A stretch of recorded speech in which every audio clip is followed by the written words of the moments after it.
questions. Committee questions, anyone? Representative Hutchinson? Yes, Representative Steele. Thank you for coming.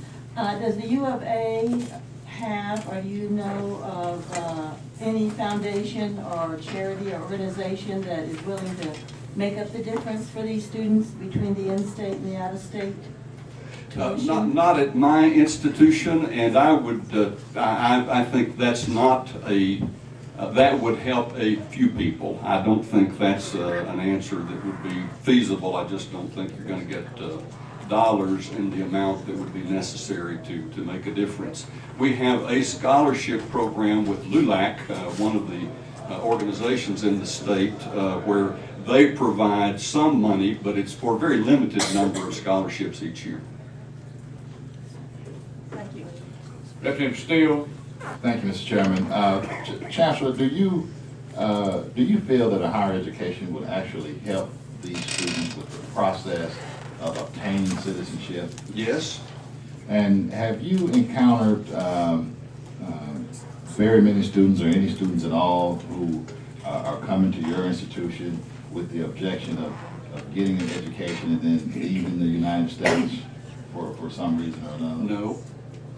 Thank you, Mr. Chairman. Thank you, Chancellor, for coming. Mr. Chairman, if I could just make this additional observation, I think that Representative Steele raises a very important point there.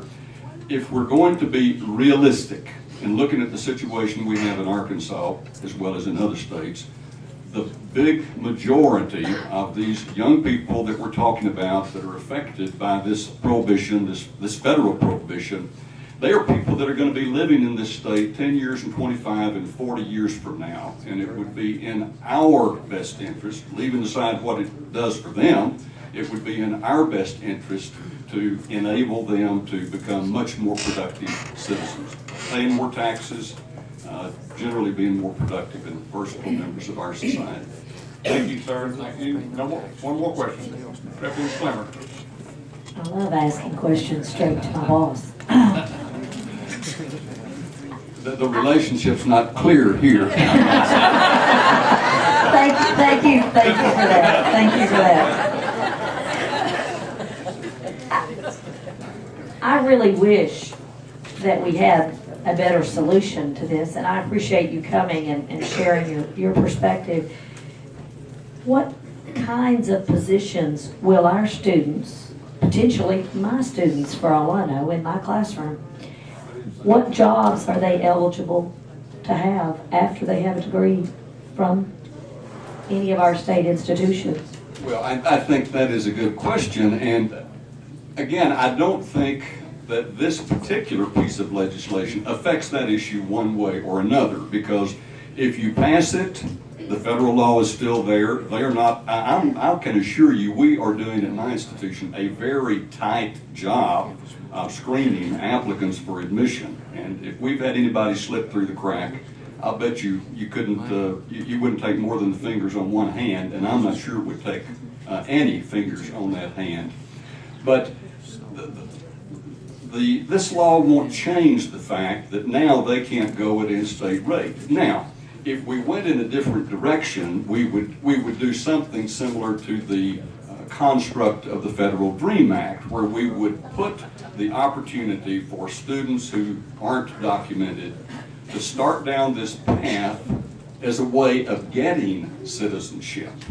And once in some kind of path like that, they become legally much more hireable from the standpoint of employees. And again, I think we can look at what's happened in the other 9 states and get some guidance. Just a quick follow-up. I really appreciate you being able to tell us what's on the ground and really happening. But are there any other forms of aid available to an undocumented or illegal alien, whatever we choose to call them? Are there any other forms of aid available to them? LULAC scholarships? I mean, we're not trying to admit them, I understand. Correct. But assuming someone did get in, they can't get Pell Grant.